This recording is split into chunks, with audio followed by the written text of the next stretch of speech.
नमस्कार दोस्तों आज हरियाणा में एक नया भूचाल आ चुका है। भूचाल है राजनीतिक भूचाल, क्योंकि हरियाणा के अंदर जो सरकार चल रही थी भारतीय जनता पार्टी और जेजेपी जननायक जनता पार्टी की, वह सरकार आज गिर चुकी है।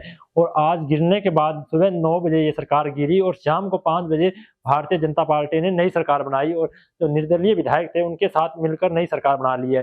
तो पहले भारतीय जनता पार्टी के जो सीएम थे जिन्होंने 9 साल का कार्यकाल बिताया, मनोहर लाल खट्टर, आज उन्हें इस्तीफा दिया। उन्होंने इस्तीफा देने के बाद नए सीएम बने, जो कि कुरुक्षेत्र से लोकसभा सांसद हैं भारतीय जनता पार्टी के नायब सिंह सैनी, और साथ में भारतीय जनता पार्टी के वह प्रदेश अध्यक्ष हैं। उन्हें नया सीएम बनाए गए हैं, नए सीएम के रूप में उन्हें चुना गया है। क्योंकि पिछले कुछ दिनों से लोकसभा चुनाव की सीट शेयरिंग को लेकर भारतीय जनता पार्टी और जेजेपी के बीच में कुछ ठीक नहीं चल रहा था, क्योंकि दुष्यंत चौटाला ने जेपी नड्डा से बातचीत की और बातचीत में उन्होंने कहा कि हमें महेंद्रगढ़, भिवानी और हिसार की 3 लोकसभा सीट दी जाए कि हम 3 सीटों पे चुनाव लड़ना चाहते हैं।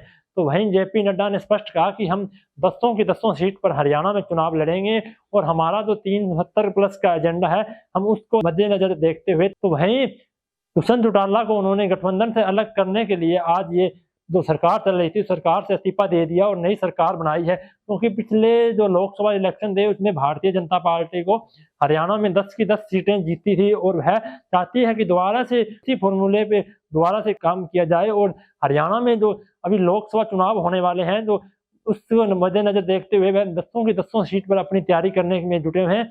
वहीं भारतीय जनता पार्टी यह भी चाहती है कि वह अकेला चुनाव लड़े और जो 370 का उनका एजेंडा है उस एजेंडे को वह पार करे, क्योंकि भारतीय जनता पार्टी का एजेंडा है कि भारतीय पार्टी 370 प्लस और एनडीए है वह 400 प्लस। तो इस मद्देनजर देखते हुए वह जो जेजेपी जननायक जनता पार्टी उसे उन्होंने अलग कर दिया है और आज अपनी नई सरकार बनाई है। नई सरकार 11वें मुख्यमंत्री के रूप में नायब सिंह सैनी ने शपथ ली है और वह कुरुक्षेत्र से लोकसभा सांसद है, ना कि वह विधायक है। तो लोकसभा सांसद को उन्होंने आज एक मुख्यमंत्री के रूप में शपथ दिलाई है। और भारतीय जनता पार्टी इन कामों के लिए जानी जाती है। जैसे आपने देखा राजस्थान में वसुंधरा इतनी बड़ी नेता होने के बाद भी उन्हें मुख्यमंत्री नहीं बनाया गया।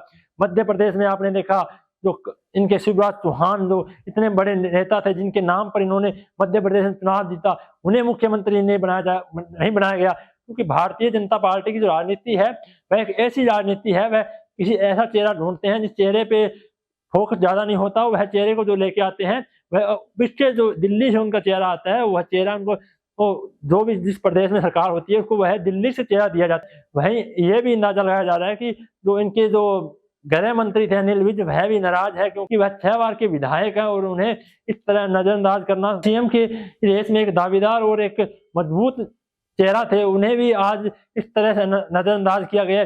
वहीं एक नई खबर निकल के आ रही है कि जो जेजेपी है वह कांग्रेस के साथ गठबंधन कर सकती है और इंडिया अलायंस में जा सकती है। क्योंकि कांग्रेस के साथ जो इंडिया अलायंस में जो गठबंधन है उसमें से कांग्रेस ने 10 सीटों में से 1 सीट आम आदमी पार्टी को दी है और 9 सीटों पर खुद चुनाव लड़ने का उन्होंने ऐलान किया है। क्योंकि कांग्रेस का कहना है कि हम हरियाणा के अंदर सक्षम हैं और 10 की 10 सीट पर चुनाव लड़ना चाहते हैं।